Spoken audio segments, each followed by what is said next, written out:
Salut à tous, salut à toutes, bienvenue sur Les Sentiers du Réel. Je m'appelle Alexis. Aujourd'hui, nous revenons pour le début de cette huitième saison, si je ne m'abuse, hein. Ça fait donc 7 ans que la chaîne existe. Huitième saison. Pour les personnes qui ne connaissent pas encore Les Sentiers du Réel, je vous invite à aller voir un petit peu qu'est-ce qu'il y a comme vidéo. Il y en a beaucoup, il y en a 300, 300 vidéos déjà, mon cher Pascal. Je vous invite à vous abonner, à surtout activer la petite cloche de toute façon. Et voilà, donc je vous remercie. Et on va donc accueillir mon premier invité pour cette donc huitième saison, Pascal Boucher, qui pour les plus anciens d'entre vous, vous le connaissez puisqu'il est déjà venu quand même 4 fois si je ne m'abuse, par cœur en tout cas comme ça. Donc mon cher Pascal, comment vas-tu? Très bien, bonjour Alexis, bonjour tout le monde. Très très bien, parfait. Eh bien, écoute, merci d'avoir répondu à mon invitation pour cette première interview. Alors, effectivement, aujourd'hui, tu vas nous parler d'un sujet qui, forcément, tu ne l'as jamais évoqué sur la chaîne. C'est la fameuse conscience collective et individuelle et forcément liée aux égrégores qui peuvent nous influencer dans la vie de tous les jours. Tu vas un petit peu nous en parler, mais surtout, avant tout, tu vas aussi nous parler de ton prochain stage qui, je pense, se déroule en novembre. Oui, tout à fait, du 16 au 21 novembre, stage alchimie et chamanisme, où je vais voir justement, on va se servir des protocoles chamaniques pour appliquer l'art des transmutations, que j'enseigne à travers mes cours d'ailleurs, chez des studios. Alors, ça sera une semaine intensive en Espagne parce qu'il y aura des plantes sacrées utilisées en Amazonie notamment, ou au Mexique.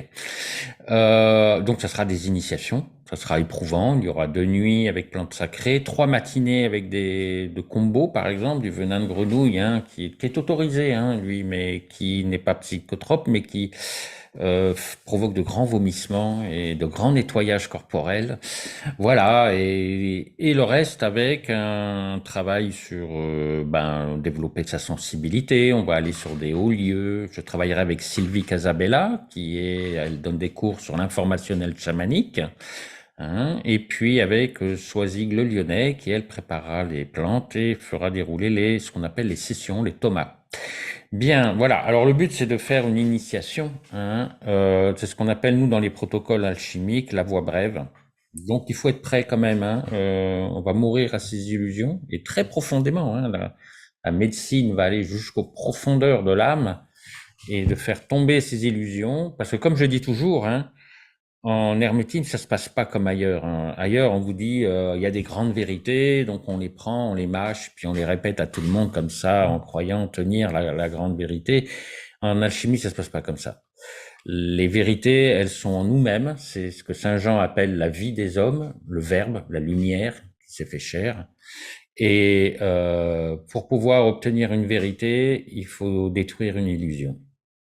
Parce que les illusions, ce sont les illusions qui empêchent la vérité de briller. Comme une lumière, c'est comme une coque entourerait cette lampe. Tu sais, les anciennes lampes à pétrole, là, quand elles étaient toutes noircies, la lumière passe plus. C'est ça les illusions. Les illusions, c'est ce qui empêche la vérité. Et donc, si on veut accéder à des vérités, il faut renoncer aux illusions. C'est Voilà. tout à fait ça. D'ailleurs, Voilà. je pense avoir une petite fiole de bave de crapaud là derrière dans mon atelier. Tu vois, je suis dans mon atelier d'alchimiste en herbe, c'est le cas de le dire. Tu rigoles, mais il y a le bouffo, par exemple. Ça c'est vraiment en option, mais le bouffo qui veut dire crapaud, le bouffo alvarius, qui est de la sueur de crapaud. Et quand tu le prends, c'est le plus puissant qui existe. C'est la plus puissante médecine. Elle n'est pas pour tout le monde, attention. Donc ça, nous, on fera attention avec ça. Bien. On fait un petit tour d'abord psychologique et corporel et physique, surtout de la Oui, de toute personne avant. façon, bon, c'est des initiations, on va détruire des illusions, mais ça permet ces opérations voie sèche qu'on a en alchimie, qui sont dans l'œuvre au noir, permettent de mourir à un passé qui vous sclérose, qui vous empêche de mourir aussi à des conflits, par exemple, à des choses qui se répètent, qui sont comme ça répétitives, des situations conflictuelles, d'échecs ou autres, de passer d'une étape, d'une existence pour renaître à une nouvelle. Mais pour voir renaître un nouveau schéma de vie, beaucoup plus positif, évidemment, on va pas faire pour aller pire. eh bien, il faut renoncer au passé. Ouais. Donc, ce fameux stage, rappelle-nous les dates, on le rappellera encore à la fin de l'émission. Oui, tout à fait. C'est du 16 au 21 novembre, hein, donc ça se passera à Gérone en Espagne et il faudra donc s'inscrire rapidement. Il reste 10 places, hein, on a déjà 10 inscrits. De Voilà, toute 10 façon, places, c'est j'ai mis le lien parfait. juste dans la description. Et d'ailleurs, cette vidéo sort justement le jour où on la tourne, c'est-à-dire aujourd'hui, vendredi. Voilà, donc pour petite information, donc, il y a encore 10 places ce fameux vendredi-là. Et c'est pas quelque chose au passé. Voilà, mon cher Pascal, nous allons commencer, si tu veux bien, bien le sujet du jour, le sujet en tout cas de la saison, hein, en tout cas pour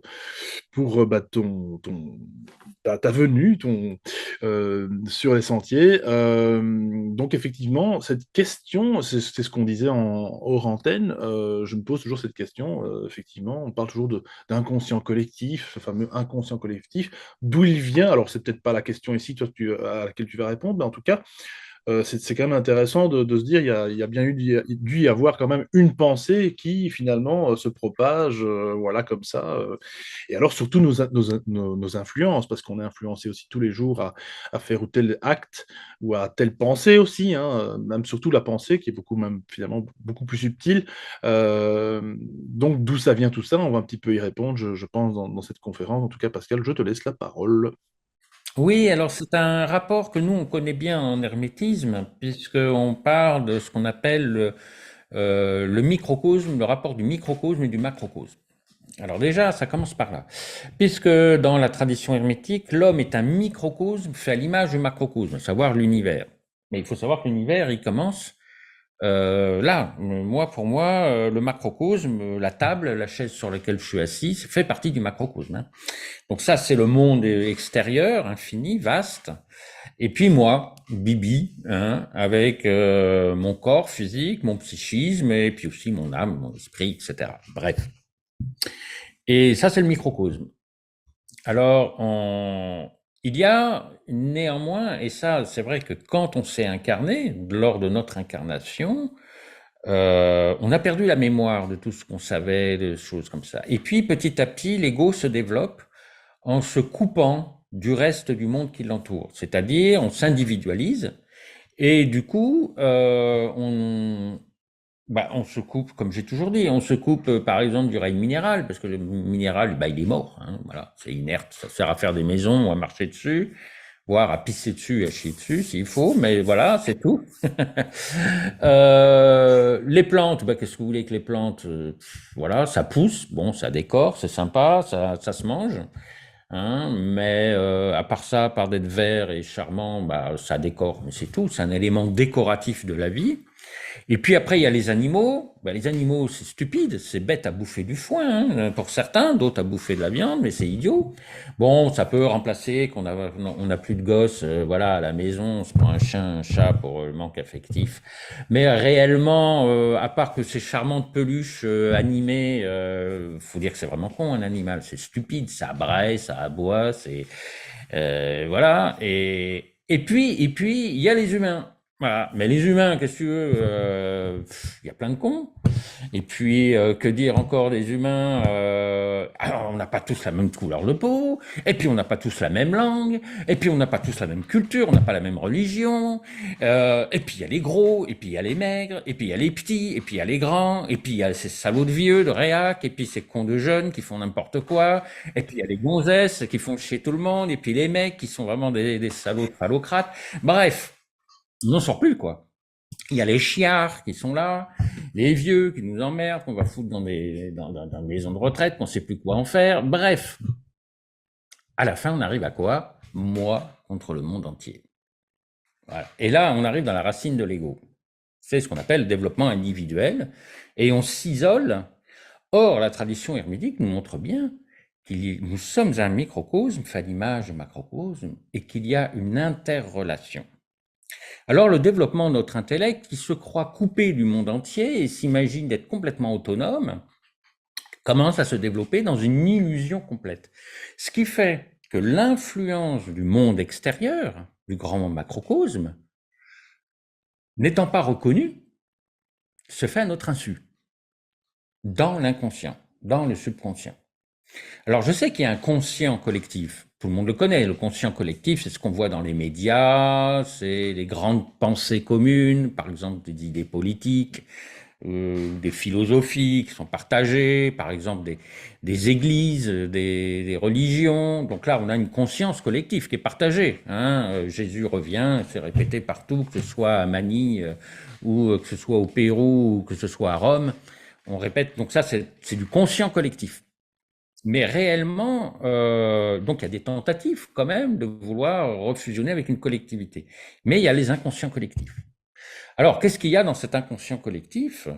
Il faut savoir qu'en alchimie, dans le monde subtil, tout est vivant. Tout.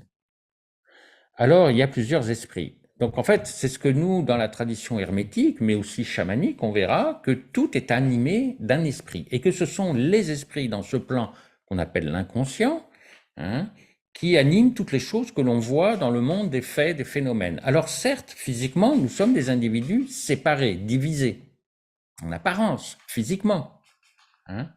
Néanmoins, dans le plan plus subtil, nous avons cette interrelation avec le macrocosme.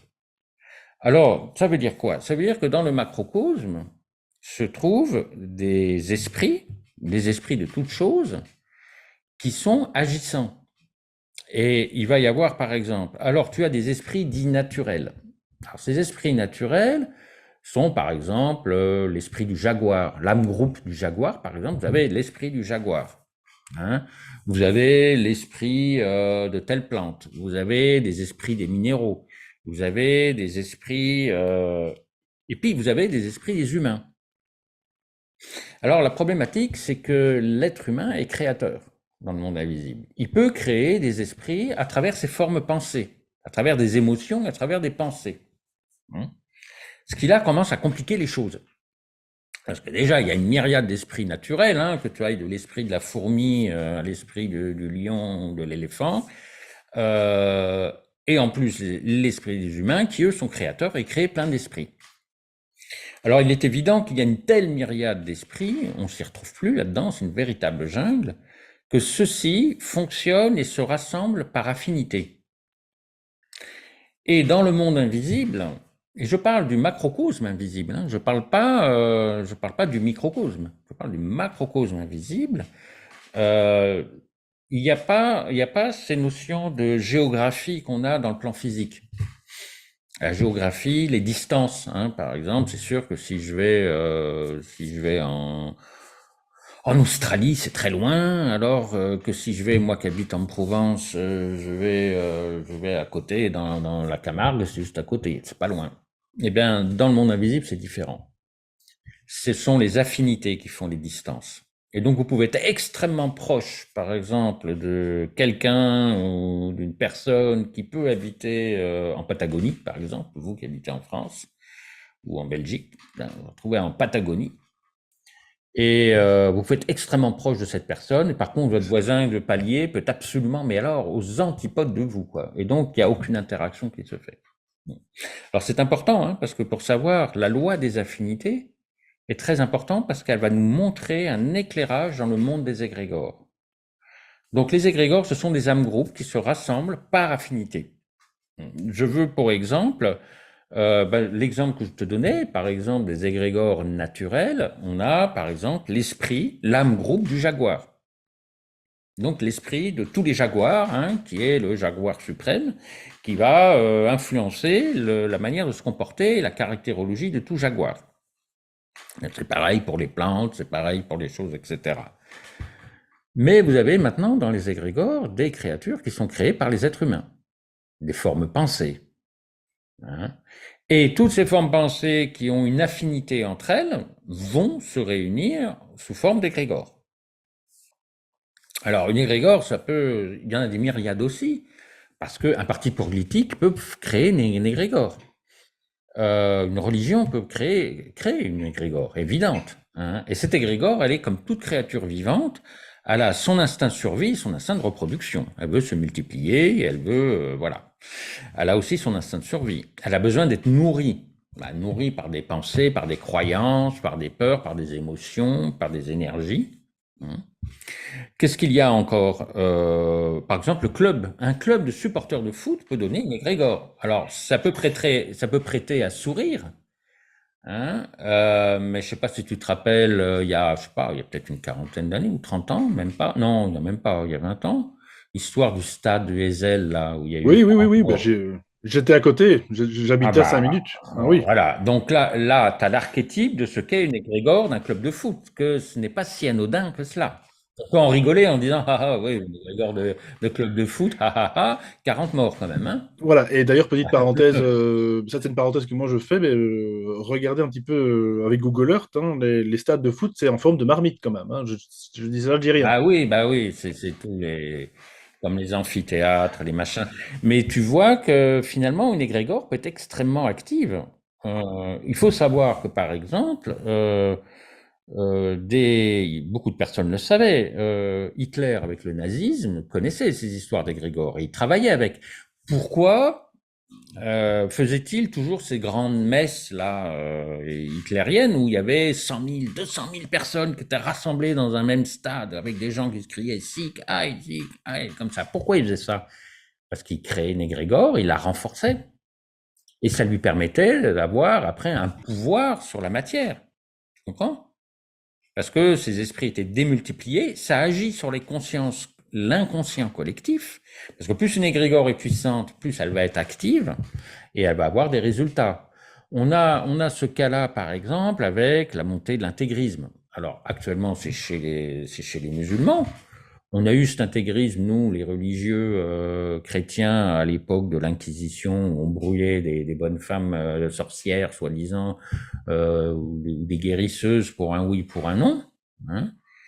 On voit le procès qu'il y a eu pour les sorcières de Salem, là, aux États-Unis. Bon, tu vois ce que ça donne, une égrégore, quand même. Hein. Ça peut créer des guerres mondiales, on l'a vu avec Hitler, des holocaustes. Et c'est là qu'on peut se poser la question, comment... Parce que finalement, quand on regarde en Allemagne à cette époque, tous les gens n'étaient pas fondamentalement des psychopathes, nazis, racistes. Tu vois? Et en même temps, on peut pas dire qu'Hitler est venu en force prendre le pouvoir, en imposant aux autres. Enfin, il n'a pas fait comme Pinochet, quoi. Tu vois ce que je veux dire? Il a quand même été porté, voilà, il a été quand même porté par la foule. Tu vois? Pourquoi? Parce qu'il a travaillé avec les égrégores. Et c'est là que tu vois qu'il y a des influences, comment des gens qui sont braves, qui sont gentils, qui sont humains, qui ne feraient pas de mal à un animal, qui sont gentils, qui se retrouvent en soldats, qui se retrouvent à garder des camps d'extermination et qui sont prêts à tuer, voilà, des vieillards, des femmes, des enfants, alors que c'est pas du tout leur nature. C'est là que tu vois l'influence réelle des esprits, hein, et des égrégores.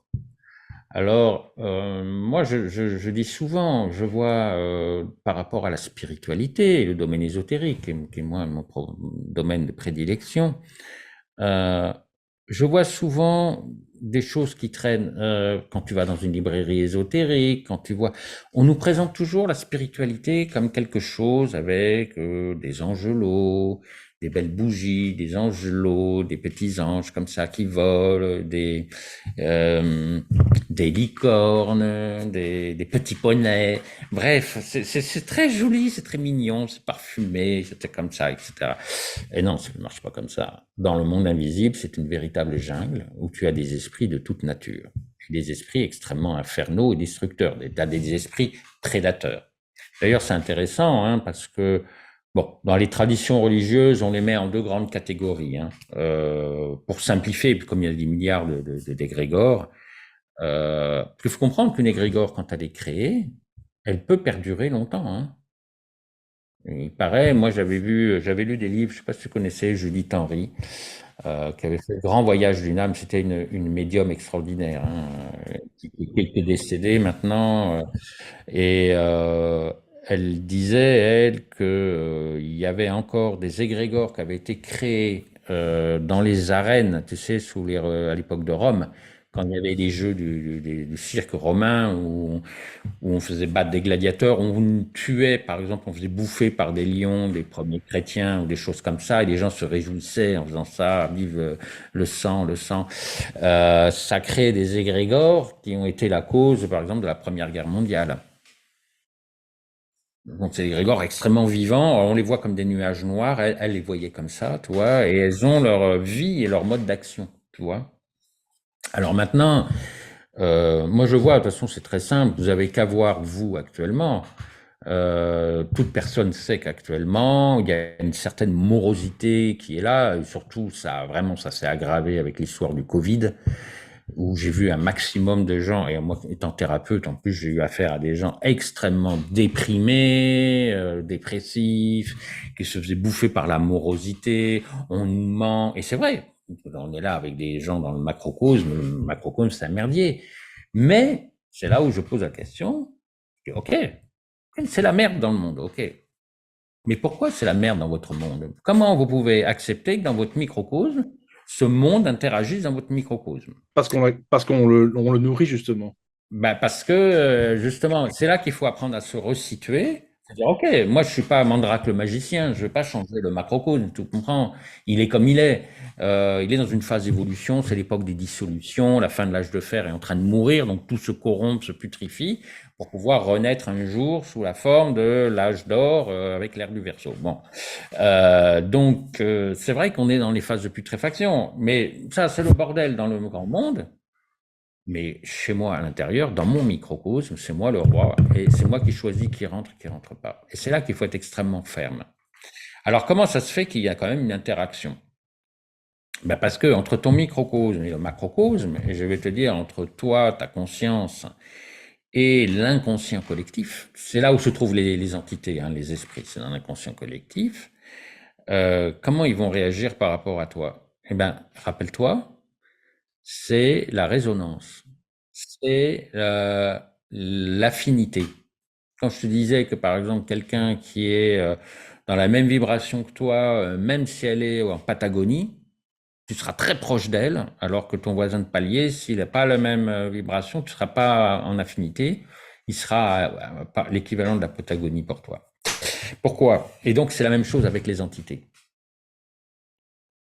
C'est-à-dire que s'il y a une résonance entre ce qui se passe à l'extérieur et toi, un conflit que tu as à l'intérieur, eh bien, justement, c'est comme ça que les égrégores ou les entités du grand monde vont pouvoir agir sur ton petit monde, c'est-à-dire dans ton individualité.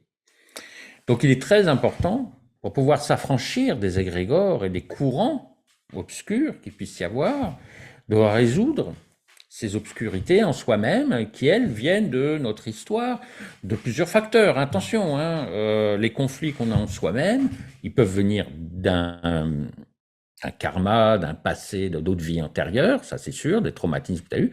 Mais en plus, quand tu t'incarnes, tu prends sur toi l'héritage biologique, génétique et psychogénéalogique, c'est-à-dire tous les conflits des ancêtres de ta famille, hein, paternelle et maternelle, tu vas te prendre sur la tronche, plus l'éducation de tes parents, hein, qui t'ont, voilà, et des parents parfaits, bah, j'en connais pas.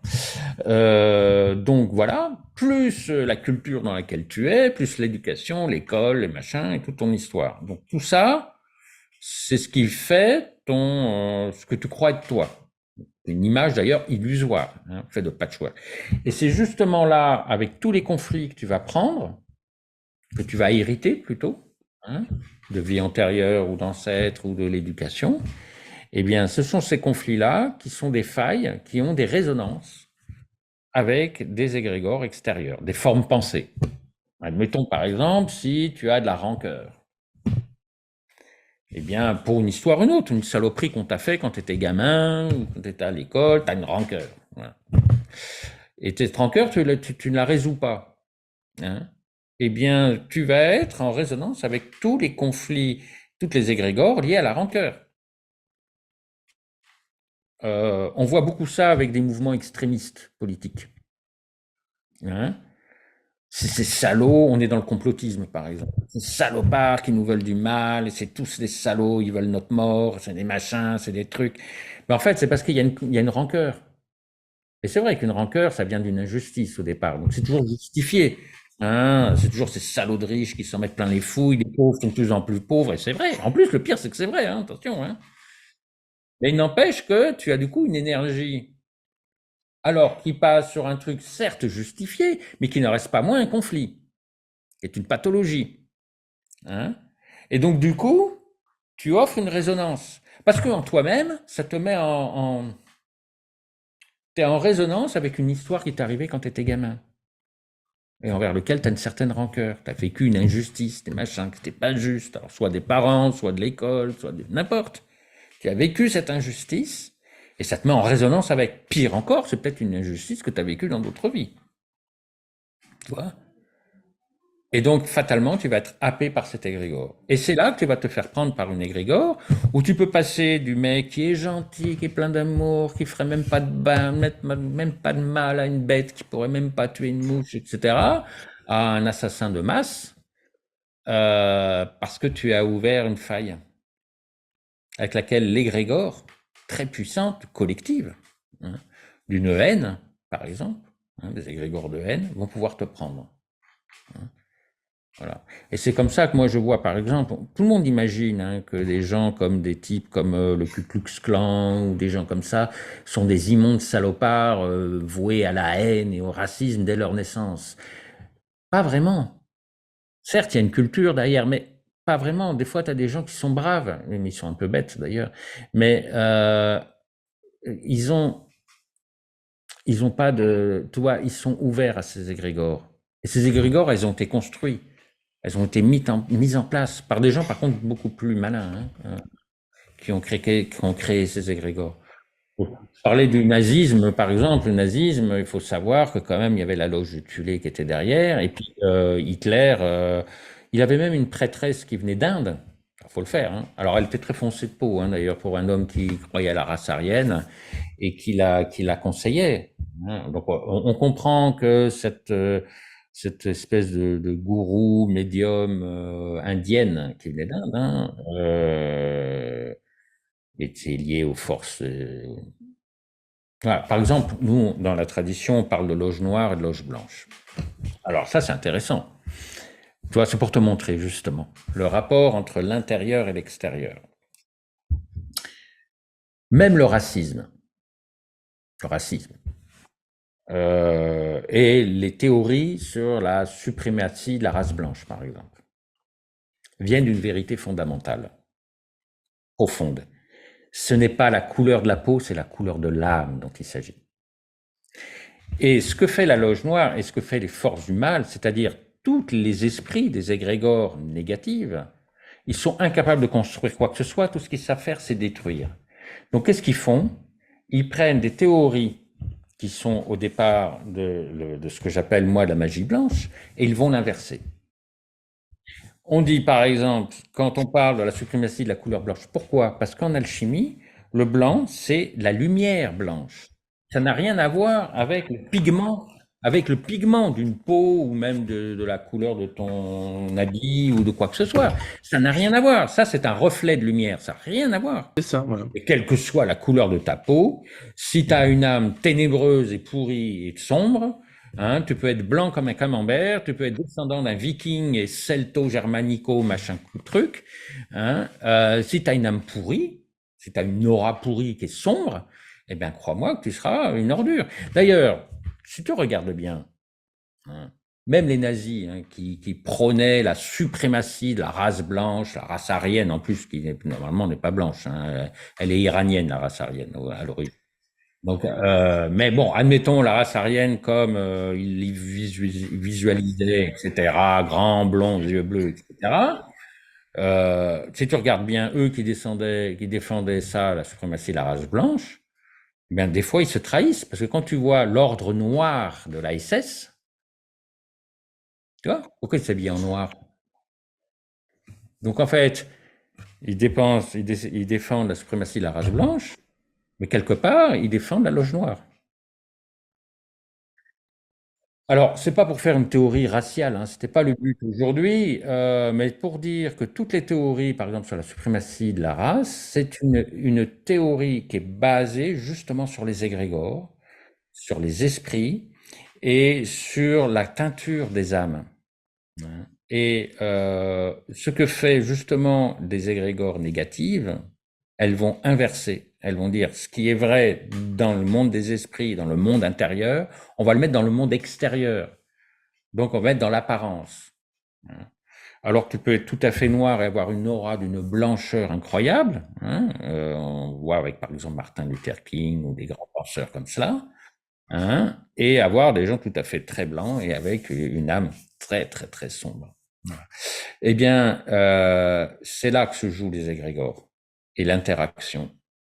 Et donc, il est important pour cela de revenir à la vision intérieure, pour pas être pris par les visions extérieures, par ces illusions des apparences, trompeuses des choses, tu vois, et de commencer à revenir à la sagesse. Mais la sagesse, on veut pas l'avoir. Et du coup, parce que comme je te disais tout à l'heure, hein, même une illusion, en fait, ça cache quoi? Généralement, c'est source d'un conflit. Une illusion, c'est ce qui empêche la lumière de passer. Voilà, parce que maintenant, quand je te parle de loge noire et de loge blanche, je te parle d'une loge de la lumière, blanche, et une loge des ténèbres, hein, d'obscurantisme. Donc chaque fois quand toi-même tu auras des conflits qui sont ténébreux, tu auras une tâche dans ton aura, par exemple, hein, qui est l'intermédiaire entre le microcosme et le macrocosme, et cette tâche sera une porte, une ouverture à des esprits ténébreux pour venir, parce qu'il y a une affinité entre les tâches sombres et les égrégores ténébreuses, tu comprends? Et c'est comme ça qu'on se fait manipuler. Ça fait très vite. Moi, je me fais souvent manipuler, hein.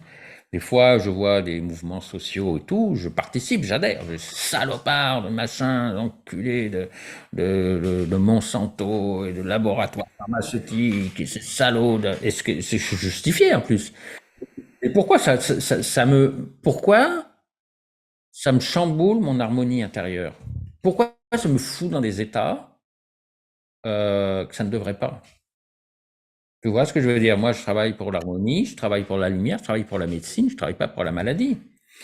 Donc, je suis d'accord qu'on dénonce, hein, des choses, mais que ça me bouleverse intérieurement, que ça me rend malade, c'est pas normal. Mais C'est pas normal. c'est sûrement provoqué pour nourrir justement du négativisme ambiant tout le temps. Enfin, on va peut-être y revenir, mais c'est vraiment ça. Il y a une nourriture là qui pour certaines personnes, apparemment, cette colère, je veux dire, elle est créée, elle n'est pas juste. Elle n'est pas juste. La preuve, tu n'es pas bien. Je ne suis pas bien non plus quand je me mets en colère. Enfin, personne n'est bien quand on est en colère, sauf si vraiment c'est ta nature. Et alors là, bah, admettons, enfin la nature de ceux qui nous écoutent éventuellement, mais je ne crois pas. Comme tu as très bien dit, on ne vient pas au monde avec une nature négative à la base. On vient avec une nature, justement, ô combien presque angélique. Un petit bébé, mon Dieu, non, Oui, tu dirais pas? oui et Pas non, que, pas que. Ah, mais c'est pas que, intéressant. parce que comme je te dis, dès qu'on s'incarne, on hérite de ce qu'on appelle le terreau héréditaire. Moi, j'appelle ça la terre héréditaire. C'est une terre psychique aussi, hein, ce que j'appelle l'influence psychogénéalogique, par exemple. Déjà, tu te prends ce terreau-là, avec tous les conflits des ancêtres. Donc, non, je pense qu'au contraire, on est très pris à ça. Et c'est ça, ces conflits. Et c'est pour ça que je parle souvent, moi, d'alchimie, parce que l'alchimie, c'est l'art des transmutations. On hérite de cette terre héréditaire, de ce vieil Adam, l'homme rouge, que certains appellent Saturne, d'autres Satan même, c'est pour te dire.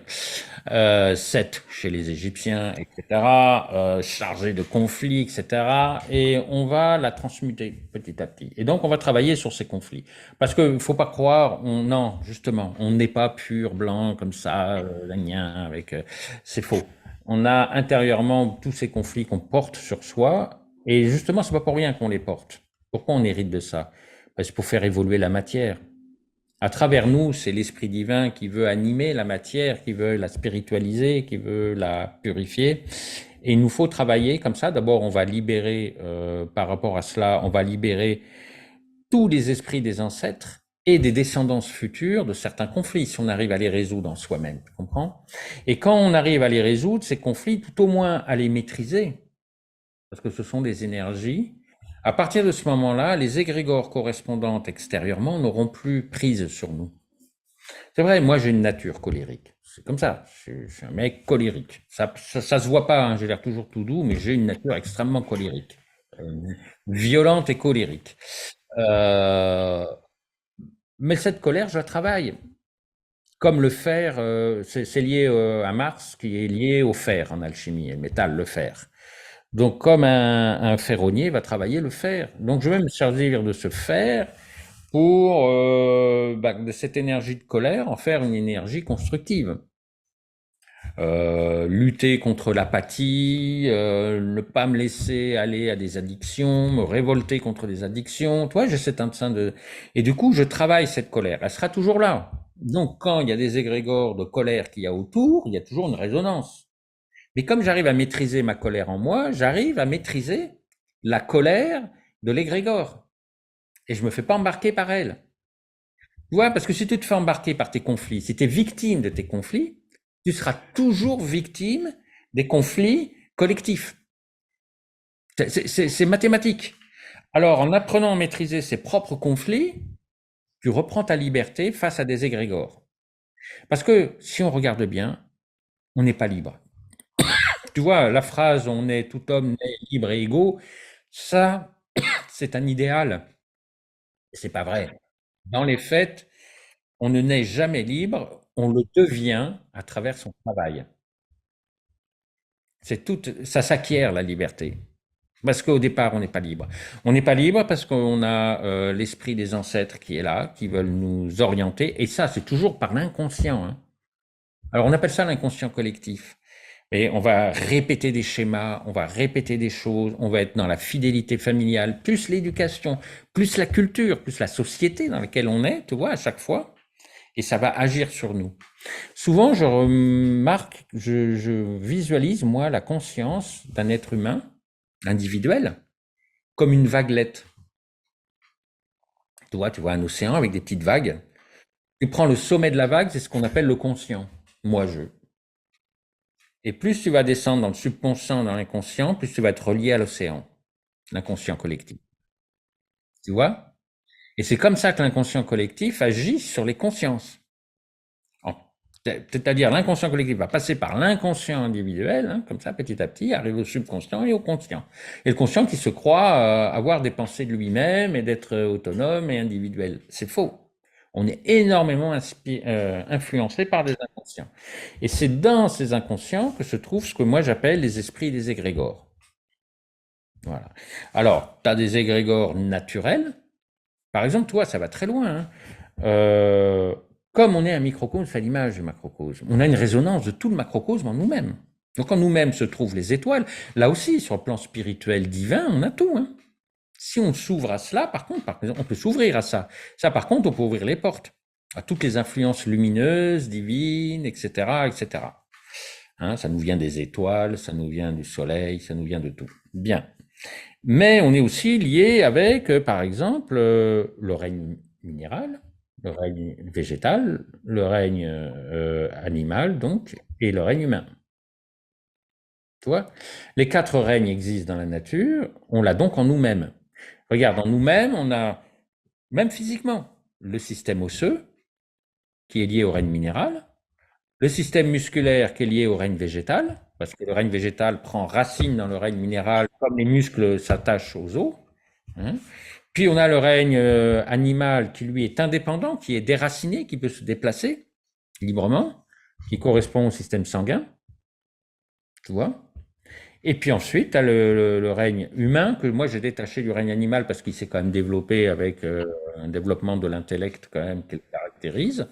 Et donc, j'associe à, enfin, c'est pas moi qui l'associe, hein, c'est Somram Mikhail Ivanov qui en parle, et qui associe le système nerveux au règne humain. Tout le système nerveux neurologique, tu vois, au règne humain. Donc, quand tu as ces 4 systèmes-là en nous-mêmes dans notre corps, il est en résonance avec le système osseux, règne minéral, système musculaire, règne végétal, système sanguin, règne animal, système nerveux, règne humain.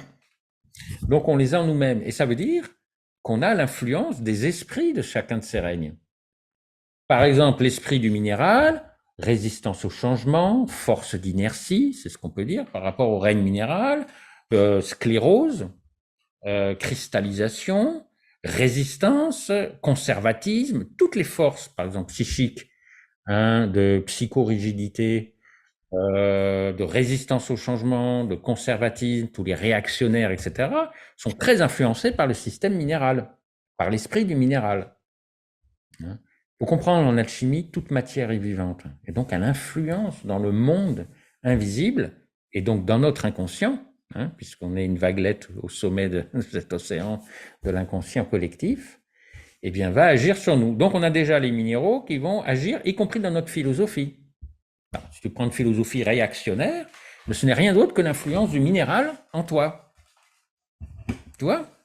Alors, après, on a le règne végétal. Là-bas, c'est la force de végétation, végétative, de croissance, de multiplication, de machin, etc. Hein? Donc, ça va être tout ce qui touche le domaine de la volonté, du dynamisme, etc. Voilà. Alors, tu as déjà tous les esprits de colonisation, tu vois, de conquérir. C'est les végétaux qui conquièrent la planète, hein, les premiers. Hein. C'est les colons, hein. Les esprits des colons, toi, les Américains sont très inspirés par le système végétal. Voilà. Et puis après, tu as les animaux. Alors eux, ça va être tout le plan émotionnel. La peur, la haine, la crainte, le désir, l'attirance, tu vois, toutes ces choses-là, c'est le règne animal, hein, ce que certains appellent le corps astral. Voilà. Et puis arrive, avec l'être humain, eh bien, tu vas être influencé par tout ce qu'on appelle le plan mental, l'intellect. Voilà. Donc tu vois, cette interaction entre le microcosme et le macrocosme se fait aussi de cette manière-là, avec d'une part des esprits naturels, et d'autre part, alors à travers essentiellement des pensées, mais aussi des émotions, parce que l'être humain, parce que quand tu arrives à l'être humain, il a en lui le minéral, le végétal, l'animal, et arrive en plus l'être humain avec le mental. Donc en fait, à travers toutes les pensées des êtres humains, tu as aussi tout le reste qui vient avec. Regarde à quel point qu'on n'est pas libre. Je vais te donner un exemple. On parle par exemple des esprits des plantes. Alors ça, c'est vraiment le chamanisme. Et on s'imagine actuellement que nous, humains, qui sommes vraiment, alors si on en croit les humains, hein, nous sommes le pompon de l'évolution. Hein. Nous sommes la cerise sur le gâteau, n'est-ce pas? Le chef-d'œuvre de l'aboutissement, hein, de toute l'évolution de l'univers. Rien que ça. Hein. Et pourtant, si on regarde bien, on se dit, voilà, les méchants humains, hein, qui sont détachés sont en train de détruire la planète avec leurs industries polluantes, avec Monsanto, ce salopard de Monsanto, ce qui est vrai d'ailleurs, avec les machins, avec la chimie, avec les armes, avec c'est une honte, etc. Et puis, gna, gna, gna. Ok. Mais en fait, c'est faux. Parce que nous-mêmes, nous sommes l'expression de la nature.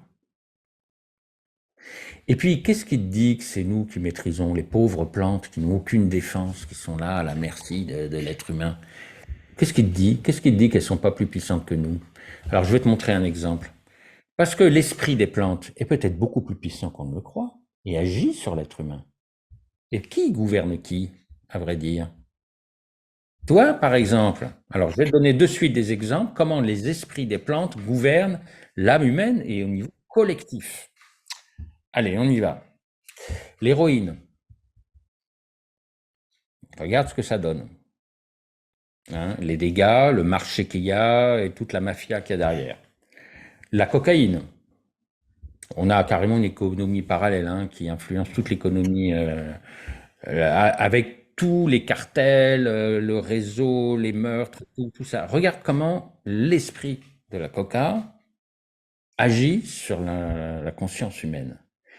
Alors, on peut aller plus cool, euh, la ganja, voilà. Hein, on y va, avec l'herbe, la bœuf, hein, cannabis. Et regarde comment ça agit. Ça te tue la volonté, ça dit ouais c'est super, fume, c'est cool, c'est génial, mais je suis pas méchant, je t'attaque pas. Bon, ok, on va plus cool encore, hein. Ouais, peut-être pire encore en fait. La nicotine. Regarde l'industrie du tabac dans le monde. Hein. T'as vu comment on est tenu par, excuse-moi, on est tenu par les couilles, par l'esprit des plantes? Comment elles sont fortes? Regarde l'être humain à côté de ça. Et puis si ça suffit pas, te dire ouais mais moi j'ai arrêté de fumer. Super, très bien, t'as arrêté de fumer, c'est bien. L'alcool, d'où? Ça vient d'où l'alcool? Ah ça vient que des plantes, ça vient pas des minéraux, hein. Ça vient pas ça vient pas des animaux non plus. Hein, ça vient des plantes. Donc les alcaloïdes, tout ça, ça vient des plantes. Hein. Et puis après, le chocolat. Puis après, le sucre. Le sucre, ça vient d'où? Ça vient des plantes. T'as vu? Ça va très loin. Et ça, ce sont l'esprit des plantes qui nous possèdent. Elles nous possèdent, elles nous tiennent, mais elles nous tyrannisent. On est l'esclave d'esprit des plantes. Quand tu vois l'industrie du tabac, l'industrie de l'alcool, l'industrie du sucre, l'industrie de tout ça qu'il y a derrière, ne me dis pas que ça n'influence pas même la culture, que ça n'influence pas plein de choses. Hein. Donc tu vois, on s'imagine être libre, mais rien que ça, et je parle que d'esprit naturel, hein, je suis gentil. Imagine l'influence du macrocosme sur le microcosme. Et tant que l'être humain n'apprendra pas à maîtriser ses esprits en lui-même déjà, donc les manques qui se cachent derrière, avec les besoins, les addictions, parce que derrière une addiction, il y a un conflit. Un manque. Si on n'arrive pas à le gérer, à le transmuter, on sera toujours dépendant d'un produit extérieur. On sera toujours et c'est pareil avec les esprits. Alors après, il y a pire, parce qu'il y a les esprits créés par les êtres humains. Hein. Comme je disais, les égrégores de merde qui sont créés dans des cirques à Rome, et qui sont encore créés maintenant quotidiennement, hein, je vais te dire, avec des groupes. Alors, c'est pas toujours des groupes satanistes, parce qu'on aime montrer comme ça des centres occultes chez des gens très riches qui font de la magie noire avec des têtes de bouc et tout un espèce d'exotisme comme ça satanique. Il n'y a pas besoin de ça, hein. Tu vas dans les cartels, hein, ça suffit. Hein. Il y a pas de magie noire. Et pourtant, quand les mecs ils jouent au foot avec la tête de leurs ennemis, tu vois, ça suffit. Hein, tu vois. Il n'y a pas besoin de magie noire pour avoir des grands lobbies pharmaceutiques ou des gens qui vont créer des virus, par exemple. Tu vois, hein. Que je te coupe la parole, les reproductions de guerre, notamment à Waterloo, ici en Belgique, où ils font chaque année Ah ouais, cette ouais, ouais. commémoration de guerre, où il faut reproduire pour ne pas oublier, pour ne pas, le fameux devoir de mémoire, mon Dieu, ce fameux devoir de mémoire, où il est recréé à chaque fois cette guerre, et en Amérique avec Oui, oui, oui, c'est chaque fois, l'indépendance, ils la guerre renourrissent de chaque fois une sécession. égrégore, ils renourrissent chaque fois cet égrégore, là, ce terrain, enfin Mais bref. oui, mais c'est ça le C'est une problème. horreur, c'est une horreur. Et si on regarde bien finalement, ces égrégores, ces formes pensées, ce sont des fantômes, c'est des chimères. Qu'est-ce qui fait qu'elles sont vivantes?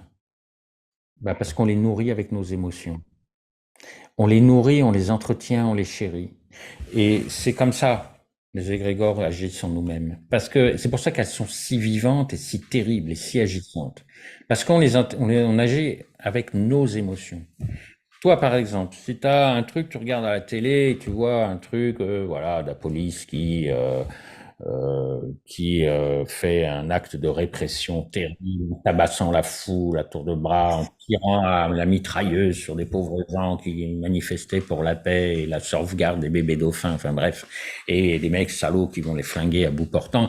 Donc, t'as une colère, toi, tu vois. L'après-midi, elle est foutue en général. Bah voilà, c'est là le problème. Parce que autant tu peux voir de manière lucide, tu vois, et te dire, bon, ça, il y a quelque chose, il y a un dysfonctionnement, là, ça va pas, je suis pas d'accord.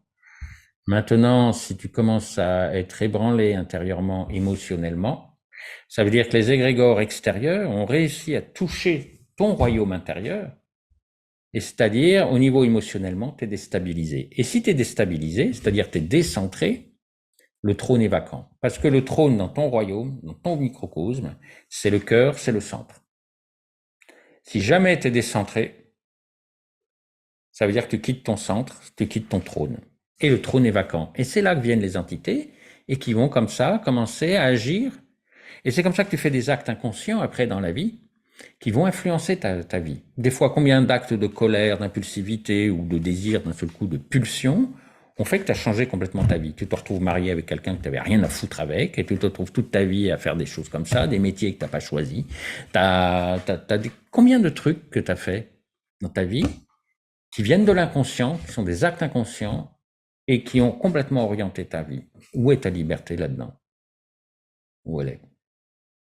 Voilà, c'est pour ça, moi, je travaille là-dessus, sur l'alchimie, magie. Il faut arriver à reprendre le pouvoir dans son microcosme et d'accepter que le monde est ce qu'il est.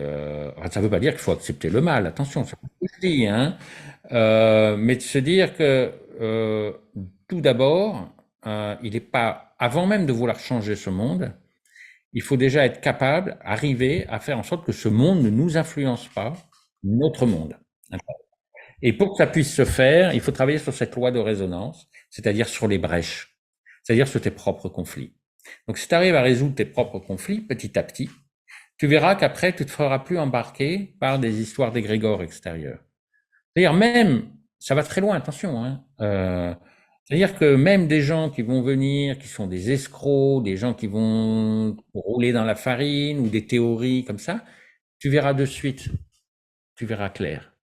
Même dans les plus beaux discours, les plus intelligents, parce qu'il y a des gens qui sont très intelligents, tu te laisseras plus leurrer. Parce que tu te laisseras plus leurrer par tes propres conflits. Ouais, c'est extraordinaire. Et c'est comme ça que tu vas reprendre pouvoir sur ta vie. Et alors après, quand tu reprends le contrôle de ta vie, tu te fais plus influencer par les égrégores extérieurs, hein, quels que soient les alibis. Tu te laisseras plus influencer par les égrégores extérieurs, tu seras libéré. À partir de ce moment-là, tu pourras intervenir sur le monde extérieur et le changer. Mais tant qu'on est prisonnier, qu'on est asservi à ces forces obscures, que sont ces égrégores dans le monde inconscient. Quand je dis obscur, c'est inconscient, c'est pas obligatoirement méchant. Mais avec des conflits comme ça collectifs, avec des égrégores qui ont des... Tant que tu te feras influencer par elles et que tu seras soumis, tu leur obéiras. Parce que tu as en toi-même tel conflit que tu n'as pas résolu, telle haine, telle colère, telle volonté de vouloir te venger. Moi, combien j'ai des mémoires comme ça, moi? Quand j'étais petit, je me faisais tabasser à l'école ou quoi, machin. Maintenant, des fois, j'y repense, je me dis, tiens, je foutrais ça dans la gueule, puis tiens, un coup de hache, puis tiens, blablabla, la mitraillette, puis tiens, bouffe la dynamite, bum, je le saute. Voilà, puis, bah oui. Ah oui, mais ça, si tu le résous pas, c'est un problème, parce que après, un jour, réellement, tu vas te retrouver sur le champ de bataille à tirer au canon sur des pauvres gens qui t'ont rien fait, sur des civils même, tu vois. Parce que tu auras laissé une faille. Et quand il y aura une égrégore pourrie, alors là, quand c'est des centaines, des millions de gens qu'il y a derrière, de pensées qui sont agglomérées, si tu as une faille, mon Dieu, tu fais plus le poids, hein. Et toute ta morale que tu auras appris, que tu croiras, etc., si tu as la faille correspondante qui est bien là, ancrée en toi, tu ne feras plus le poids, hein. Parce que c'est évident, face à un égrégore, on ne fait pas le poids, hein. T'as beau vouloir la paix dans le monde,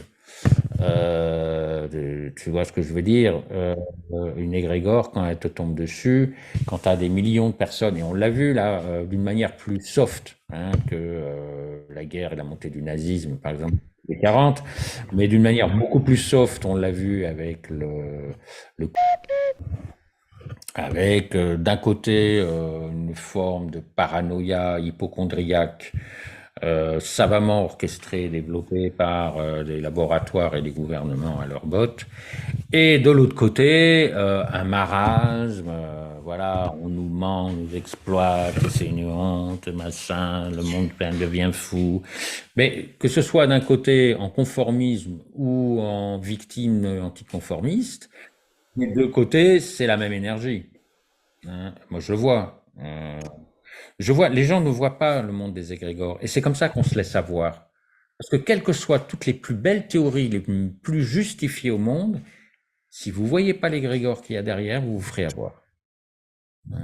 En ce moment, j'ai entendu, enfin en ce moment, ça fait déjà quelques années, beaucoup de théories basées sur le complotisme, sur des faits justifiés. Je suis tout à fait d'accord.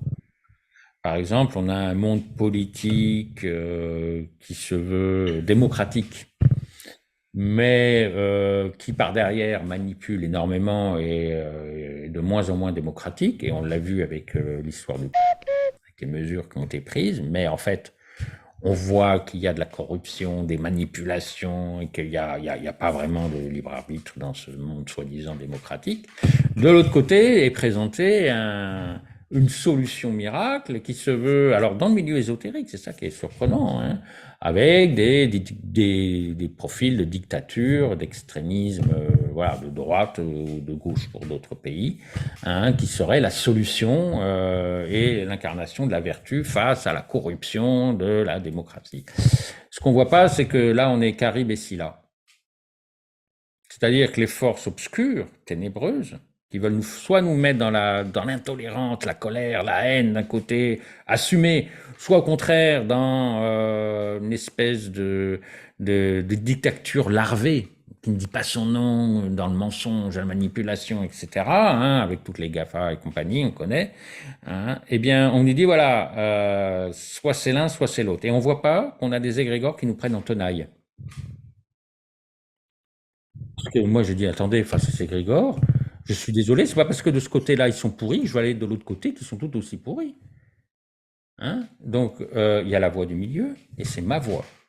Et moi, je n'ai rien à foutre. Et vous avez beau me dire, et ça, tu sais que j'étais sollicité dans ce côté-là, hein, quand je fais des salons, des machins, dans le milieu ésotérique, ce milieu un peu extrême machin, là, était vraiment en grand développement.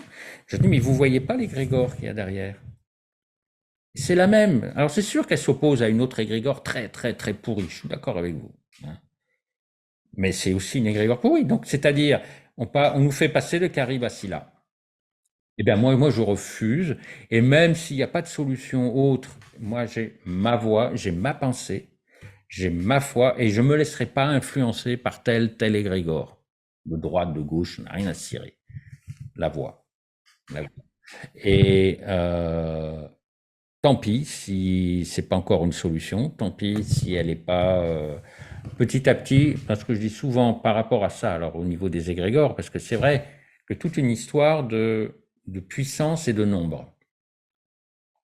C'est comme ça que, par exemple, l'intégrisme musulman a gagné énormément tout le monde des musulmans qui avant n'était pas intégriste, hein, je suis désolé. Avant, c'était quand même un peuple civilisateur, quand même, il faut se rappeler. Hein, quand ils sont arrivés en Espagne, c'était nous les intégristes, c'était les chrétiens.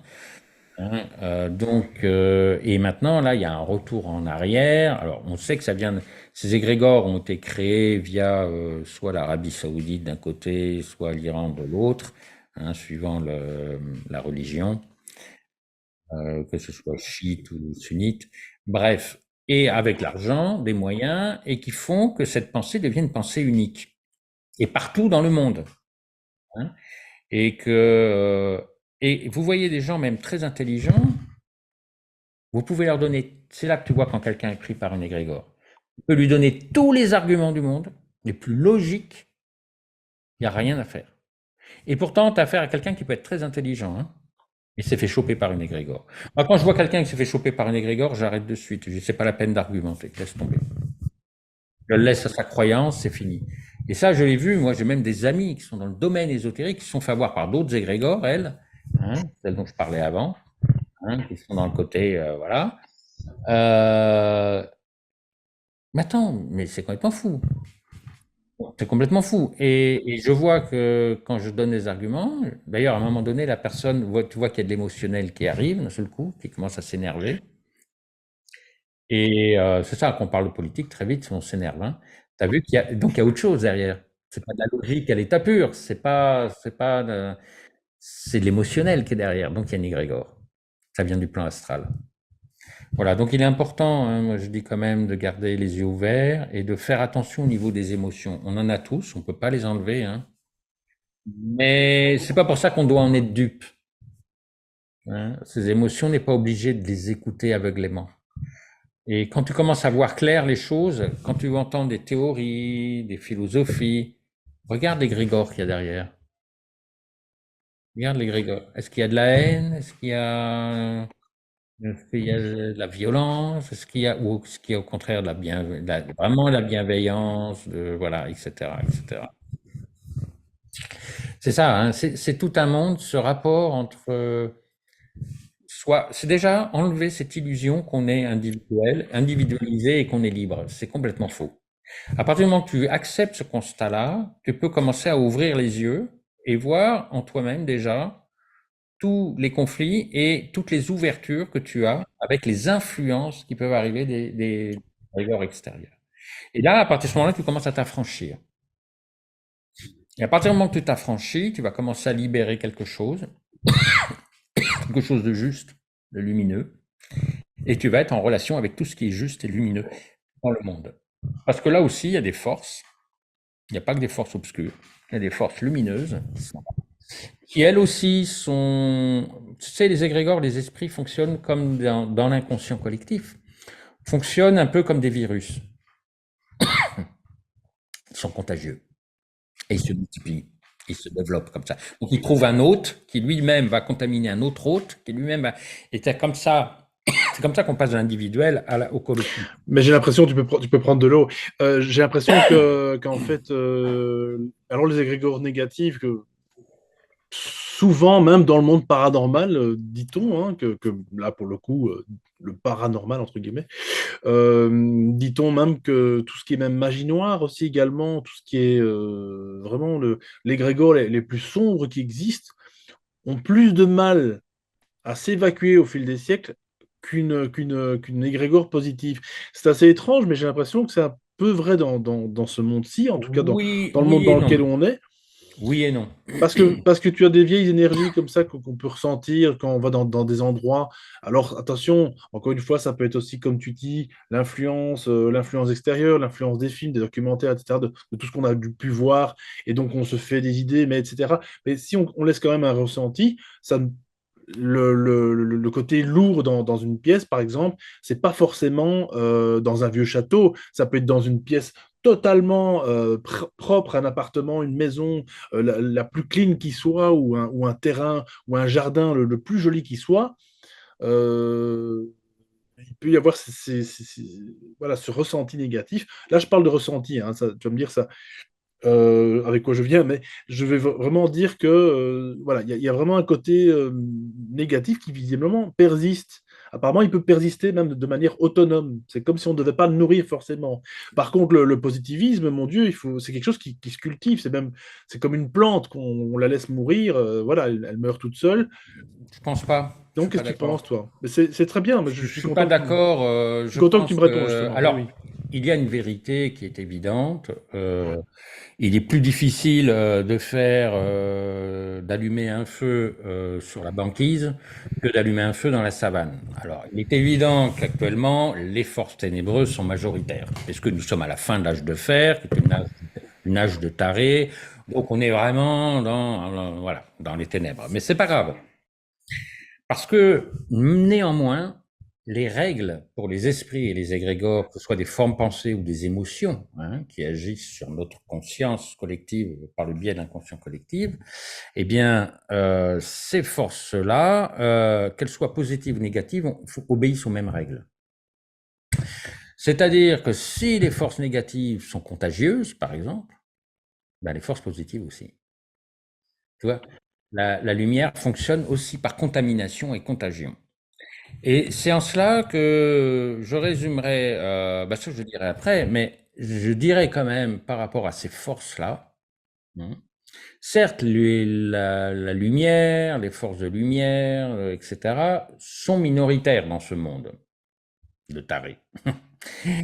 Et pourtant, je vais te donner un axiome qui est une vérité absolue sur le plan invisible et dans la loi, dans les règles de l'occultisme. Mieux vaut une minorité croissante qu'une majorité déclinante. Et on en est là, actuellement. On en est en plein dedans. Nous sommes dans une minorité croissante. Et crois-moi, elle croît. Hein, parce que quand je donnais, je m'intéressais avec ma mère qui vient intervenir dans son association dans les années 80, 83, 84, des conférences sur la spiritualité et maintenant, et ça n'a rien à voir. C'est un autre monde. Avant, on en parlait comme une maladie honteuse. Voilà, c'était vraiment, c'était comme si tu vendais de la drogue. Spiritualité, tu connais et tout. C'était comme ça. Quoi, la spiritualité, quoi? Rien, j'ai rien dit. T'es complètement taré, t'es dans une secte. Voilà, comme je disais, quand. Cette chasse aux sorcières qui est encore bien Ah non, mais implantée. c'est rien par rapport à avant. Avant, quand j'ai fait mon service militaire, on m'appelait Krishna. On m'appelait Krishna. Et je faisais rien de spécial, hein. Je mangeais pas de viande. On m'appelait Krishna. Et les mecs, ils se foutaient de ma gueule le soir, en chambré, avant de se coucher, ils faisaient Hare Krishna, comme ça. Ils se foutaient de ma gueule. Et c'était naturel, c'était comme ça avant. C'était comme ça. Voilà, donc maintenant, tu vois que tu as une minorité croissante et la lumière est très, très contagieuse et contaminante, comme un terrible virus, mais un virus du bien. Et encore, je vais te donner une autre image qui est extraordinaire. Alors ça, c'était Claude Sabat qui nous en avait parlé. Il l'avait reprise à quelqu'un d'autre, je pense, hein, cette image. Il dit, alors ça, c'est extraordinaire. Il dit, par exemple, d'ailleurs, on va le faire de suite. Imagine que là, on est dans une pièce éclairée. J'ouvre la porte d'une pièce qui est dans l'ombre, qui est dans la nuit, qui n'est pas éclairée. Voilà, alors on va voir. Je le fais. Voilà, donc une pièce qui était ténébreuse, je l'ouvre. Eh bien, si je vais voir un peu plus près, là on ne voit pas trop, mais si je m'approche, on voit de la lumière qui rentre dans la pièce ténébreuse. Oui, oui, c'est ça, voilà. Est-ce que tu vois l'ombre de la pièce ténébreuse qui rentre dans la pièce lumineuse? Non, bravo, oui, voilà, c'est ça. Tu vois? Ou comme cette fameuse image qu'on voit sur Euh, Facebook tout le temps, cette allumette. La lumière n'a pas d'ombre, tu vois. Oui, c'est-à-dire la lumière rentre, mais les ténèbres n'entrent pas là où c'est éclairé. T'as pas l'ombre de la pièce ténébreuse qui rentre dans ma pièce éclairée. On, on- le truc de ces égrégores et des forces négatives, c'est de nous faire croire et de sous-estimer la puissance de la lumière. C'est ça, on sous-estime, exactement. Et Sous-estime et du coup, après, eh bien, on se fait démoraliser, on devient pessimiste, noir c'est noir, il n'y a plus d'espoir. Mais tout ça, c'est des chimères, c'est que des conneries. Ces chimères-là ne vivent qu'avec nos croyances et nos adhésions. Et nos adhésions, elles viennent d'où? De nos failles intérieures, etc. Donc on finit par y croire. Tu vois. On finit par y croire. Alors que réellement, la lumière a une puissance incroyable. C'est ce qu'on appelle la médecine universelle, la force de la lumière. Et tous les éveillés et les illuminés qui sont arrivés n'ont jamais douté un seul instant du pouvoir de la lumière. Parce qu'ils savent où est la vérité. Et quel que soit le poids de l'illusion, ça reste une illusion. Tu comprends? C'est ce que disait Coluche. Hein, je dis, c'est pas parce qu'il y a plusieurs personnes, un nombre incalculable de gens croient à une connerie que ce n'est plus une connerie. c'est ça, exact. Tu vois? Et c'est la force des égrégores. Ils vont essayer de multiplier des conneries monumentales, mais en faisant adhérer un maximum de gens, à la fin pour qu'on croie que c'est une vérité. Et c'est ce qui se passe avec des théories, mais complètement délirantes, hein, comme l'intégrisme, mais complètement délirantes. Tu arrives à des trucs complètement débiles, quoi. Euh, et les gens y croient. Parce que, comme les autres y croient, comme ils sont très nombreux à y croire, donc ça devient vrai. Et d'ailleurs, et c'est là où les forces du mal vont échouer à nous faire passer des vessies pour des lanternes, c'est-à-dire avec la force, avec le nombre, avec les manipulations pour avoir un maximum de gens pour croire quelque chose qui est faux, cette chose restera toujours fausse. Et donc elle échouera à un moment ou à un autre, elle mourra, parce que ce qui est faux, ce qui n'est pas vrai, ce qui est illusoire, est en fait chimérique, n'existe pas en réalité. Et nous sommes dans l'illusion, nous donnons, avec nos émotions, avec nos croyances, avec notre foi, nous donnons un pouvoir extraordinaire à des forces qui ne sont que des chimères. Que des chimères. C'est-à-dire des illusions. Saint Jean le dit, hein, le Verbe est la lumière du monde. Le Verbe était avec Dieu, le Verbe était Dieu. Ensuite, il est dit, le Verbe s'est fait chair. Donc c'est nous, nous sommes l'expression de cette lumière. Nous sommes cette lumière qui s'est fait chair, qui a créé notre microcosme. Et ensuite, il nous dit, le Verbe est la vie des hommes, donc c'est notre vie. C'est la vraie vérité. Et il nous dit, c'est la vérité. Donc tout ce qui n'est pas vérité n'est pas la vie. C'est la mort. C'est la mort. Et c'est ça, ces égrégores merdiques, ténébreuses, ce sont les illusions, qui ne sont pas la vérité donc, et qui empêchent la manifestation de la vérité. Donc si tu arrives à détruire les illusions en toi, eh bien, tu vas approcher de la vie, qui est la médecine universelle, on appelle ça la médecine universelle, qui est la lumière du monde. Et la seule chose qui fait que ces illusions, qui sont donc des illusions qui n'existent pas en réalité, existent, c'est l'énergie qu'on leur donne. Soit en adhérant, soit au contraire en s'y révoltant contre, à travers nos émotions. On leur donne une vie. Et on les laisse même piloter notre microcosme. Alors que ce sont des trucs étrangers, c'est pas nous. On n'est pas des sociopathes, on n'est pas des assassins de masse. Alors, il faut toujours qu'on nous brandisse des grands méchants, des grands salopards, des satanistes, des trucs. Mais évidemment, c'est la nature humaine. Les gens se comportent toujours comme ça. Mais on n'a pas fini. On n'a pas fini. Il y aura toujours des ennemis. Et pourquoi? On nous donne des alibis pour se comporter contre nature et d'aller dans des boucheries collectives, hein, que sont les guerres, par exemple. Hein, tu vois. Regarde les gens qui partent avec l'étendard de la patrie, comme ça, dans les trains pour aller faire la guerre, comme c'était en 14-18. Hein, une boucherie énorme et complètement absurde. Nourrir les marchands de canons. Ouais, mais c'est des illusions, tout ça.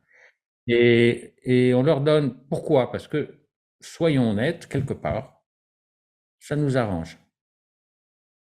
Parce que il n'y a pas plus flippant que d'être notre véritable nature. Il n'y a pas plus flippant que la vérité, il n'y a pas plus flippant que la lumière, et il n'y a pas plus flippant que soi-même. Donc on préfère adhérer à des grandes idées comme ça collectives qui pensent à notre place, et comme ça qu'on fait des saloperies, c'est pas de notre faute. C'est la théorie qui l'a dit, c'est la philosophie, c'est la religion, c'est la politique, c'est machin. Hein. On se donne des alibis pour éviter d'affronter ce que l'on est réellement. Et c'est vrai que cette lumière est terrifiante, parce que la lumière chasse les ténèbres. La lumière tue les ténèbres. Et comme nous, on est enveloppé quand on s'est incarné, des conflits, des ancêtres, des croyances, la culture nous a donné, on est recouvert d'illusions et donc de ténèbres. On a tellement peur de mourir face à cette lumière qui tue les illusions. C'est ça, hein, la voix. Attention, elle est terrifiante. Hein. Parce que c'est mourir pour renaître, c'est pas pour rien. Mourir à l'illusion de ce qu'on croit, c'est-à-dire ce patchwork-là de tous les trucs qu'on a pris, notamment à des égrégores, qui sont des illusions et qui n'apportent que la mort au bout du compte. Ils ne sont pas vrais. Et donc, pour un jour s'ouvrir à la vérité, la vie, la lumière qui luit dans les ténèbres, et donc qui va évidemment donner la mort de l'illusion de ce que tu crois être, qui est le fruit de pas mal d'égrégores, crois-moi, hein, de pensées collectives, que ce soit tes ancêtres, que ce soit la culture, que ce soit les parents, que ce soit, tu vois, se libérer de ça pour un jour devenir vrai, vraiment soi-même, lumineux. C'est une mort, hein, la vérité tue. Elle tue les illusions. Et c'est ce qu'on appelle en alchimie, dans l'œuvre noire, appliquer la mort à la mort. Tuer la mort. Et tu trouveras la vraie vie. Voilà, et c'est grâce à ce travail que moi je propose en alchimie, à travers mes formations, on apprend à se transmuter soi-même, à appliquer le mal au mal, par exemple, dissoudre les illusions. Hein. Par exemple, si tu as des forces mortifères en toi, de violence, de colère, un esprit un peu meurtrier, moi je suis un peu comme ça, hein, des fois je suis là, je tue. Bon, eh bien je l'utilise par rapport à mes conflits. En tant que thérapeute, c'est très bien. Un thérapeute, un vrai thérapeute, un chaman par exemple, un homme médecine, c'est quoi? Un homme médecine, c'est un psychopathe, c'est un tueur en série. Il tue l'esprit des maladies. Il tue l'esprit des maladies. Et il a aucun. Alors, un vrai thérapeute n'a mais aucune pitié, mais aucun, rien, aucune pitié envers vos conflits. Quand vous arrivez avec vos conflits, la plupart on vous caresse dans le sens du poil. Le pauvre petit, il a raison d'être en colère. C'est vrai que c'est salaud, ils sont méchants. Gna, gna, gna. Non, non, non, le chaman, il n'a rien à branler. Il arrive, il fait, non, les conflits, je les tue. Alors, des fois, c'est vrai qu'ils ne sont pas toujours aimables, ils ne vous caressent pas dans le sens du poil, mais la lumière, la vérité, la vraie, c'est ce qu'on est, nous, dans notre cœur, réellement, profondément. C'est quand notre cœur nous dit non, tu ne peux pas tuer un enfant, tu ne peux pas tuer des gens comme ça, tu ne peux pas assassiner. Pas... On l'a, ça, profondément. Tout le monde l'a dans sa conscience. Mais on ne l'écoute pas, on préfère écouter les illusions, parce qu'on a peur de cette lumière qui est en nous. Donc là, c'est bon. Là, j'aborde d'une manière un peu radicale, mais c'est toujours bien de s'approcher de cette vérité. Alors, évidemment, hein, les illusions, ça s'enlève, c'est comme les couches d'un oignon. Hein. On n'arrive pas à la vérité radicale du jour au lendemain, genre, tu sais, ça c'est le mythe où on a l'illumination et après c'est bien, on est comme un heureux Bouddha, on n'a plus qu'à s'asseoir en tailleur devant une bougie et rayonner comme un heureux Bouddha. Non, c'est pas comme ça que ça se passe.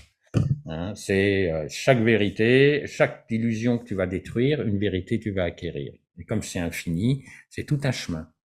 Un chemin où tu vas dépouiller petit à petit, tu vas avoir des... Et chaque égrégore qui va arriver avec des choses qui vont te mettre là, parce que c'est intéressant maintenant, que fait une égrégore? Elle met en exergue, comme une loupe, des petits travers que tu as en toi, dans ton microcosme, qui sont minuscules, que tu ne verrais pas sinon. Donc elles viennent les activer, et c'est bien parce que ça te permet de travailler encore mieux sur toi, ton conflit. Donc tu peux te servir des égrégores négatifs qui te mettent mal à l'aise pour travailler ce malaise qui est en toi et qui en fait était un petit malaise que tu voyais pas dans l'inconscient, qui était invisible, et te le mettre comme une loupe et tu vas pouvoir travailler dessus. Hein. Mais le tout, c'est quand même d'enlever les écorces et faire briller la lumière. Et ça doit être la loi dans ce mini-crocosme qui est notre royaume. Parce qu'à partir du moment que tu imposes cette loi, après, tu peux la rayonner extérieurement, tu peux contaminer plein d'autres personnes. Tu vas les contaminer. Une maladie horriblement contagieuse. Et finalement, tu peux aussi te rattacher à d'autres égrégores. Les égrégores lumineuses, toutes les égrégores ne sont pas ténébreuses, loin de là. Des égrégores salvatrices, des égrégores qui guérissent, des égrégores lumineuses. Hein, mais elle nous accepte pas comme ça. Hein. Si tu arrives avec toutes tes ténèbres et tes conflits de merde et que tu arrives là, ils vont dire dégage. Mais c'est vrai, il suffit simplement de sortir de chez soi. C'est l'exemple chaque fois qu'on le dit. Souris au monde et le monde te sourira, mais c'est vraiment ça. Hein. J'en ai déjà fait l'expérience. Si tu vas avec un pied de plomb au boulot, forcément, tu vas pas être bien accueilli au boulot. Alors là, je parle de boulot, c'est peut-être un exemple un peu erroné, mais peu importe. Sors vers l'extérieur. Même moi, si je suis pas bien à faire ces émissions, ça va se ressentir. L'audimat va peut-être pas être bon non plus, parce qu'il va y avoir quelque chose qui va faire que, tiens, c'est pas le Alexis qu'on connaît, machin. Si je suis rayonnant et si je ne joue pas non plus quelqu'un de rayonnant, parce que moi, en général, je ne joue pas, mais voilà, il y a quelque chose qui va faire que il va y avoir une attirance, une vibration, et les gens vont se mettre au même diapason. C'est la musique, en fait. C'est de la musique, en fait, l'alchimie. On est sur des fréquences, c'est une histoire de fréquences, c'est une histoire, là, pour le coup, d'égrégores. Et là, les égrégores, comme tu dis, bah, elles ne nous appartiennent pas toutes, mais elles font partie intégrante si on les laisse rentrer, effectivement. Voilà. Ben oui, puis tu as l'autre vision des choses, c'est que si on est un microcosme fait à l'image du macrocosme, le macrocosme est aussi à notre image et donc peut faire office de miroir. Et de voir que dans tous les conflits qu'il y a dans ce monde, par reflet, nous montre intérieurement tous les conflits qu'on doit dépasser en nous-mêmes.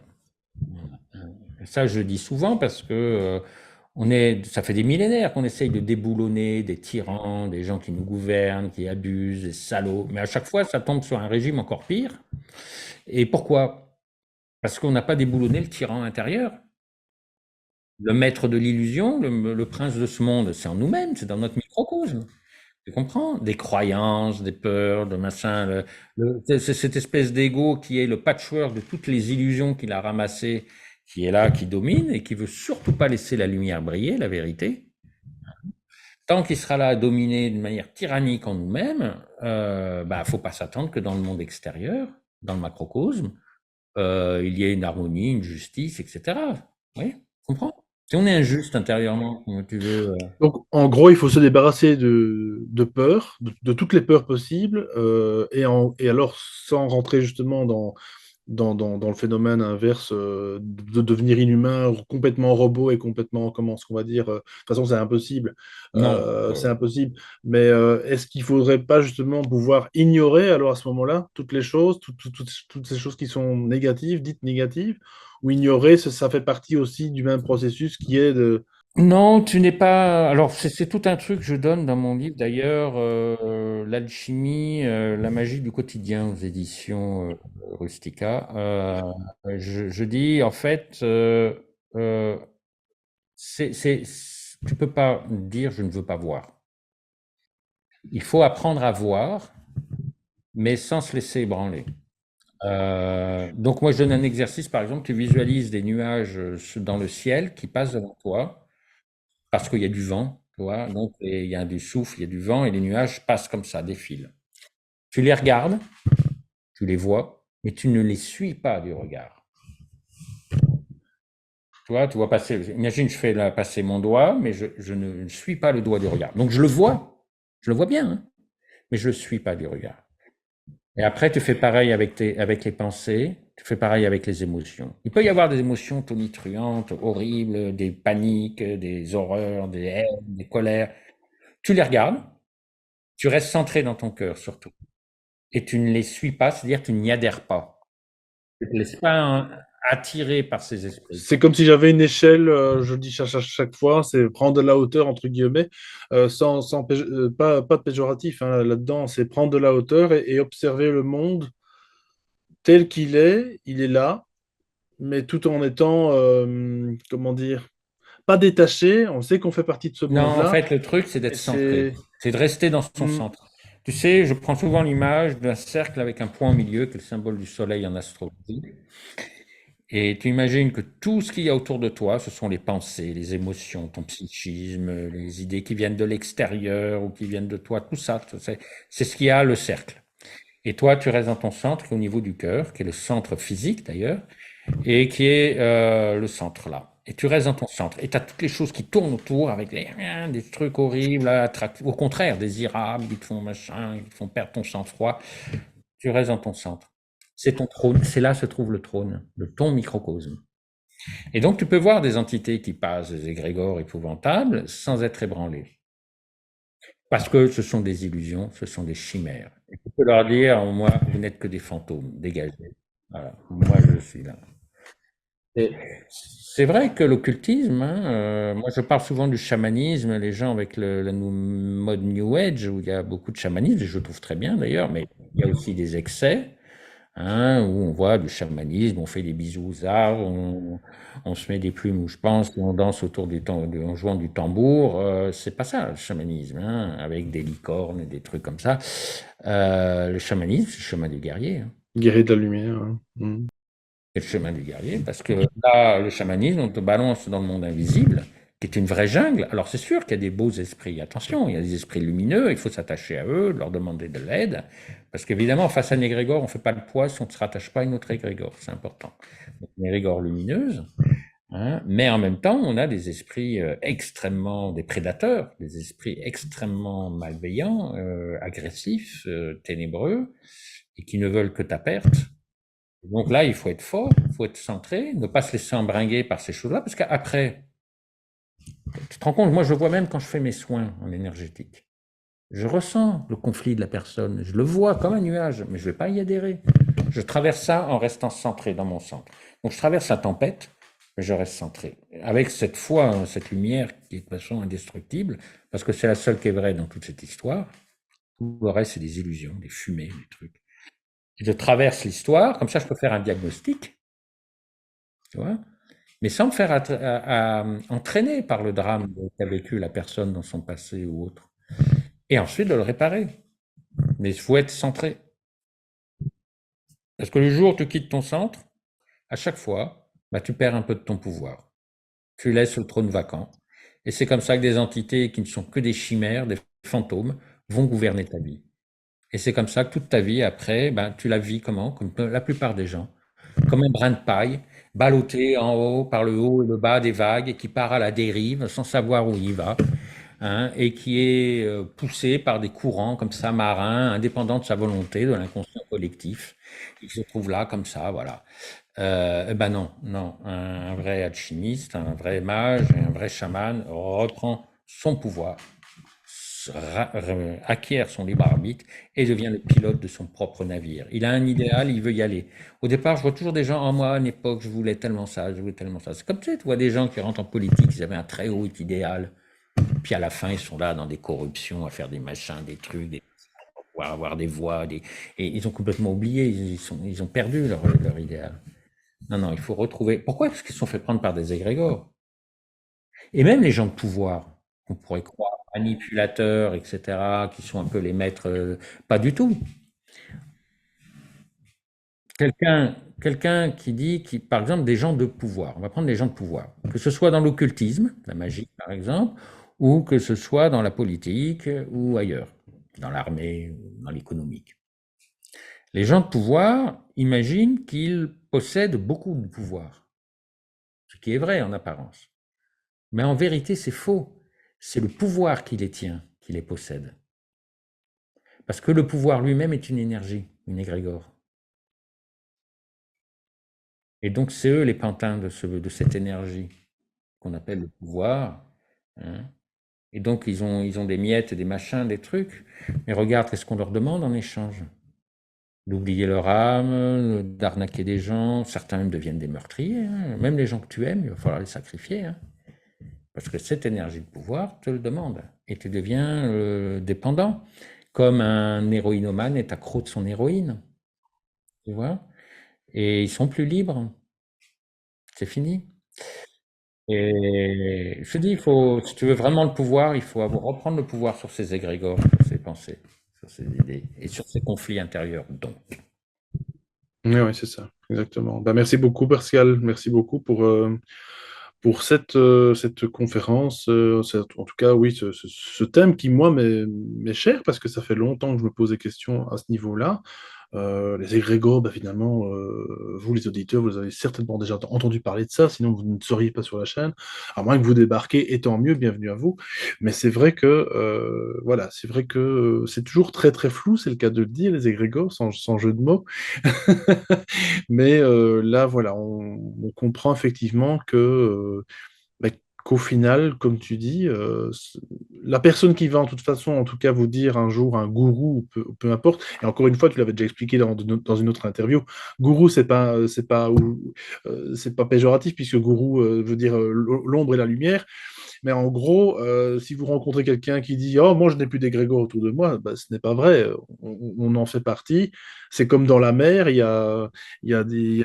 On est dans une grande soupe, il y a ce grand potage autour de nous et il n'y a rien à faire. Nous sommes entourés d'eux, mais il faut voilà, composer avec. Enfin, il faut, c'est encore une fois aussi un ordre, c'est arriver à se maîtriser, à maîtriser en tout cas notre plein pouvoir, justement, et ne pas en faire quelque chose de négatif, mais ou bien au contraire, pouvoir, comme tu dis, eh bien, pourquoi pas le partager autour de nous, et bah, comme on fait là maintenant, en tout cas, dans cette vidéo, en tout cas, j'espère que ça aura ouvert certaines écoutilles à nos chers auditeurs. Alors, on rappelle donc que fin novembre, tu veux bien rappeler les dates, s'il te plaît, le 16 et du le 16 au 20, je crois, 21, 21. donc stage alchimie chamanisme. Alors, il y a un billet web. Vous pourrez aussi me joindre. Il y a les liens. Il y a aussi un lien qui vous donnera mon site sur lequel c'est expliqué. Et vous pouvez me joindre pour avoir des précisions. Par contre, il faudra vous inscrire. Alors, il y a des arts à verser, c'est sur billet web. Attention, hein, faites très vite parce qu'il n'y a plus que 10 places. Hein. On sera 20 maximum parce qu'on les limite en fait hein, pour pouvoir avoir un stage de qualité. On limite le nombre de participants. Et donc, voilà, vous pouvez donc me joindre hein, au 06 68 77 57 10 et me demander un petit peu comment ça fonctionne. Voilà. Ou aller sur mon site. Parfait. De toute façon, tous les liens sont en description, hein, comme d'habitude, chers auditeurs. En tout cas, Pascal, grand merci pour ta patience et surtout ton partage. Voilà, en tout cas, grand merci. J'invite d'ailleurs les auditeurs, ceux qui ne connaissent pas encore la chaîne, vraiment à s'abonner, hein, à activer la petite cloche et surtout à partager cette vidéo. C'est le plus grand soutien que vous puissiez faire à Pascal et à moi. Et puis également, dans la playlist, il y a d'autres vidéos, d'autres interviews de Pascal, toutes plus intéressantes les unes que les autres. Grand merci en tout cas à vous pour votre écoute. Et moi, je vous retrouve de toute façon très bientôt bien pour une nouvelle interview. Je ne sais pas quand pour l'instant parce que ça redémarre. Voilà, c'est moins régulier, mais il y aura de plus en plus d'interviews dans les semaines à venir. Donc, n'hésitez pas à vous abonner, activer cette fichue cloche que YouTube a mis en place et, depuis 2017 et qui fout un petit peu tout le monde dans le caca. Autant le dire au niveau des vues. Et toc, je le dis, voilà, et c'est sans conflit et c'est sans égrégore. Mais voilà, il suffit d'activer la cloche, c'est pas compliqué. Voilà, grand merci pour votre écoute. Merci à toi, Pascal, et à tout À bientôt. bientôt. On se retrouve. À tout Au bientôt. Ciao, revoir. ciao.